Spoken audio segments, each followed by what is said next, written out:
अस्सलाम वालेकुम वरहमतुल्लाहि वबरकातुह।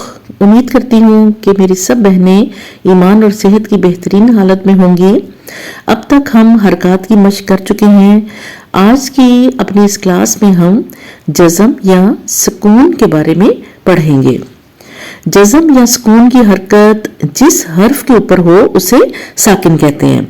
जैसा कि नाम ही से पता चल रहा है सुकून, तो जिस हर्फ पर सुकून होगा उसकी आवाज नहीं आती, बल्कि वो सुकून में हो जाता है, साकिन हो जाता है।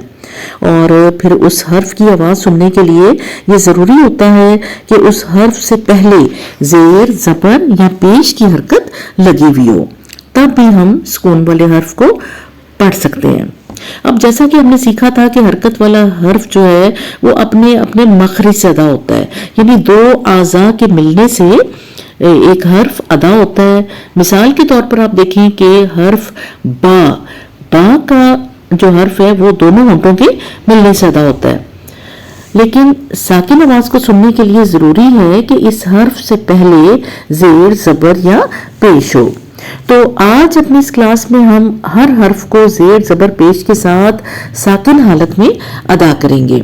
और फिर साकिन हालत में क्या होता है कि जब हम साकिन करते हैं उसको, तो वो अपने मखरज को पकड़ लेता है, ठीक है, और फिर वहां से हमें पता चलता है कि ये उस आवाज के निकलने की जगह है। तो चलिए आज की क्लास का आगाज करते हैं। आज हम हर्फ बा से लेकर ज़ाल तक जज़म के साथ पढ़ेंगे। अऊज़ु बिल्लाहि मिनश शैतानिर रजीम, बिस्मिल्लाहिर्रहमानिर्रहीम। हमजा बा जबर अब।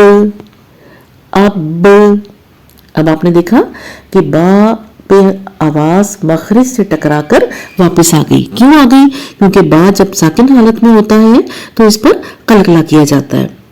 अब हमजा बा जेर इब। हमजा बा पेश उब। हमजा ता जबर अत। अब आपने देखा कि ता का मखरज क्या था? जबान की नोक का ऊपर वाला हिस्सा ऊपर के दो दांतों की जड़ के साथ लगता है, तो फिर ता अदा होता है। अब जब हम इसको साकिन हालत में कर रहे हैं तो आप देखिएगा कि आपकी जो जबान है वो इसके मखरज को पकड़ लेगी। अत इस तरह की साउंड आएगी। हमजा ता जेर इत। हमजा ता पेश उत। पेश की अदायगी करते हुए आपने होंठों को मुकम्मल गोल कर लेना है। हमजा फा जबर अफ। हमजा फा जेर इफ। हमजा फा पेश उस। हमजा जीम जबर अज। अब देखिए अज, यहां भी आवाज मखरज से टकराकर वापस आ रही है, क्योंकि जीम भी कलकला का हर्फ है। जब भी ये साकिन हालत में होगा आप इस पर कलकला करेंगी। अज। हमजा जीम जेर इज। हमजा जीम पेश उज। हमजा हा जबर अह। हमजा हा जेर इह। हमजा हा पेश उह। हमजा खा जबर अख। हमजा खा जेर इख। हमजा खा पेश उख।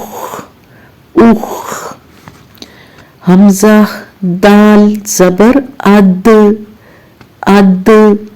अब यहां भी आपने देखा होगा कि दाल के मखरज से आवाज टकराकर वापस आ रही है।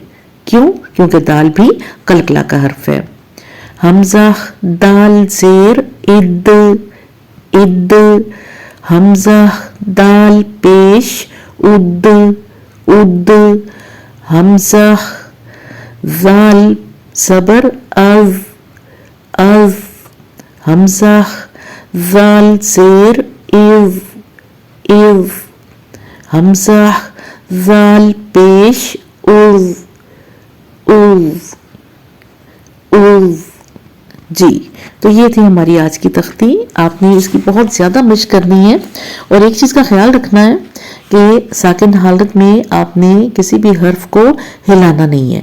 صرف قلقلہ والے حروف پر آپ نے قلقلہ کرنا ہے لیکن باقی حروف کو آپ نے جماؤ سے ٹھہراؤ سے ادا کرنا ہے. جیسا کہ ہم نے لاسٹ میں پڑھا نا ایو اوز تو اس میں ایو اوز اس طرح کی ساؤنڈ نہیں آئے گی. چلیے جی آپ اجازت دیجیے. اگلی کلاس میں آپ سے دوبارہ ملاقات ہوگی. دعاؤں کی درخواست ہے. فی امان اللہ.